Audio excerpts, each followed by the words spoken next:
Hi guys! Today I'm going to be doing a tutorial to show you how to make one of my resin charcuterie boards. So we'll be using the SquidPoxy Clear Fast. It's a 2-to-1 ratio, as you can see right here. So 2 parts A, 1 part B.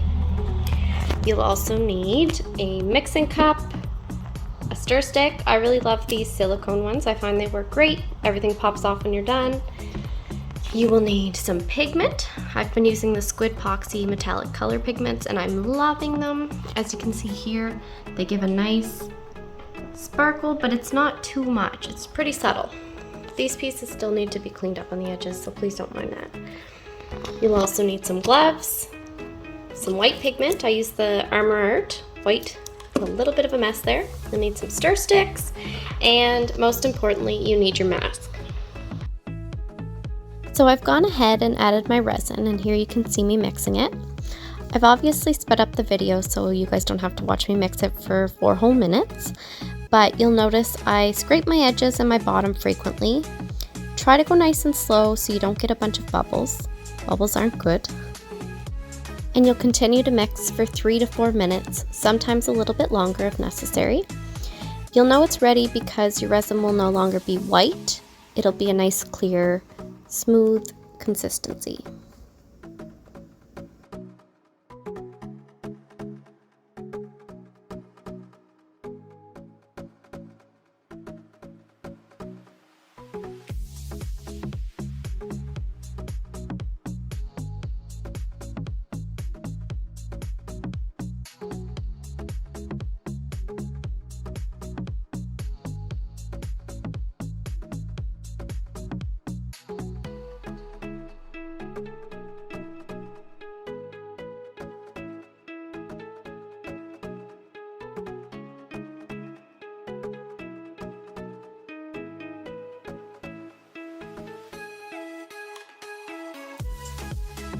Once I finish mixing, I usually let my resin sit for a minute or so. I will add my pigments to a smaller cup, and then I'll slowly add some resin in. And you'll see in the second cup I add a small amount, and that will be for my white.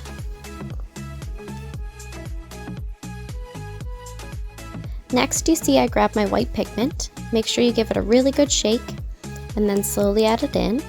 I always add a bit at first, give it a good stir, and then I'll usually add a little bit more. You don't want it to be see-through at all. I find if you lift it up with your popsicle stick, you get a better idea of how thick it actually is. Once it's nice and white, you're set.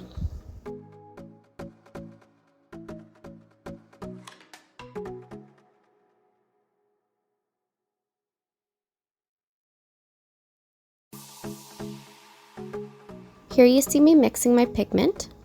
I always try to scrape the bottoms really well to make sure you get all the mica powder. You don't want any left in there for when you pour it out.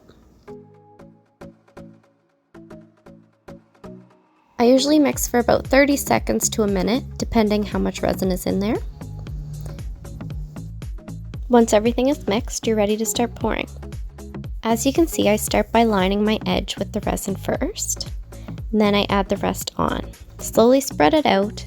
You don't want it to be so thin that you can see the wood underneath, but you don't want it to be so thick that it's dripping off the edges. This takes a little bit of practice to know what a comfortable amount is, but that'll come.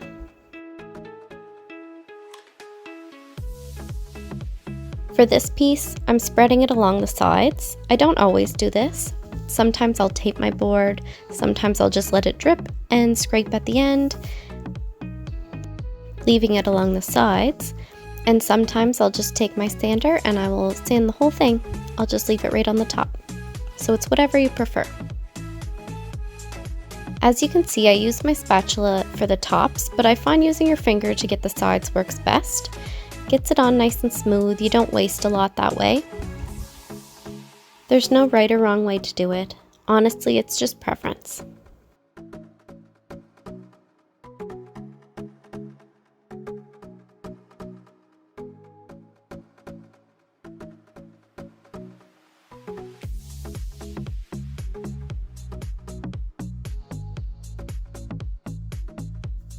Once your sides are all covered, it's time to grab your clear.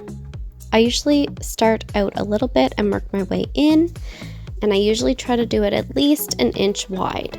That way you get the effect of like a beach underneath. Looks really nice.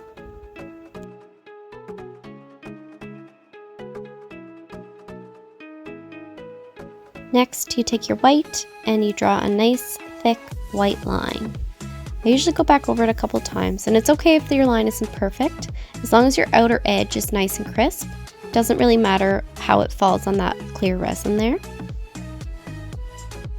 Next, you'll notice I'm holding my heat gun quite a bit above my board, and I'm slowly going over the entire surface. This is just to pop any bubbles, and I find the heat really loosens up the resin, so it'll move a lot better for your waves. You don't have to do this. This is just personal preference and what I've learned from doing it so many times. It's however you want to try it. So here you see me slowly blowing out the waves. I have the video set back to regular speed so you can see it's really a slow process. You want to take your time with it. You don't want to rush it.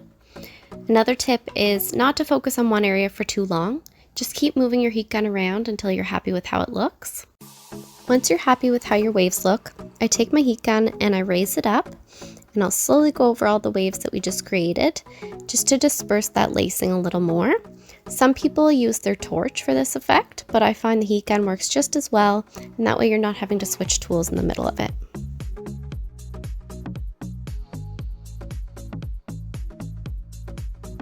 Once you're happy with how everything looks, you can leave it to cure overnight. Once your piece is cured, it's time to pour the next layer.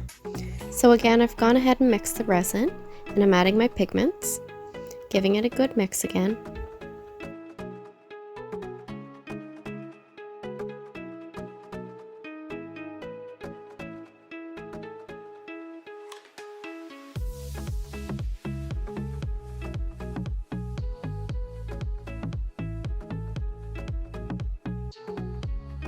Once you're happy with your coloring, you can add your resin to your board. So here you see me adding my second layer. I'm going back over everything I did the first time. This time the only difference is I won't take my line quite as far back. I'm using my spatula to evenly spread it around the board.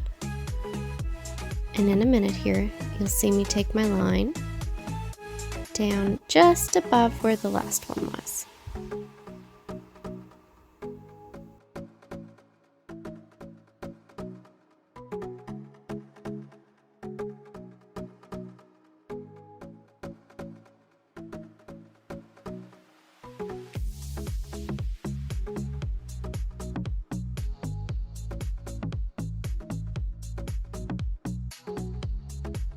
I'm also adding a little bit more resin to a small cup again to add my white.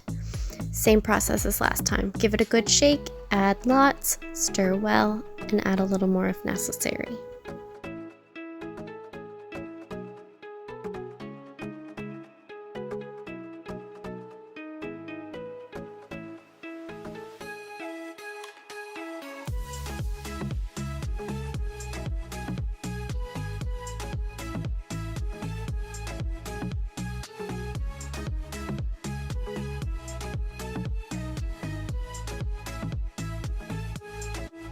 Once it looks good, you're going to take your clear and you're going to go along that edge line there. Nice and slow.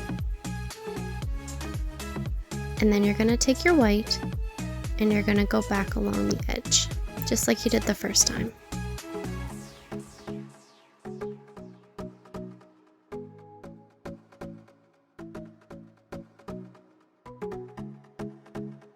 And just like last time, we're going to run the heat gun over the entire thing to get the resin warmed up a little bit to make it easier to spread your waves. Once again, you slowly want to spread your waves out. Try not to focus on one area for too long, just keep moving your gun along until you're happy with how everything looks. Once you're happy with it, you're going to do what we did the first time, and you're just going to lift your heat gun above the surface a little higher and take it down a notch. And then you're just going to slowly go over all those waves you just created to loosen the cells up.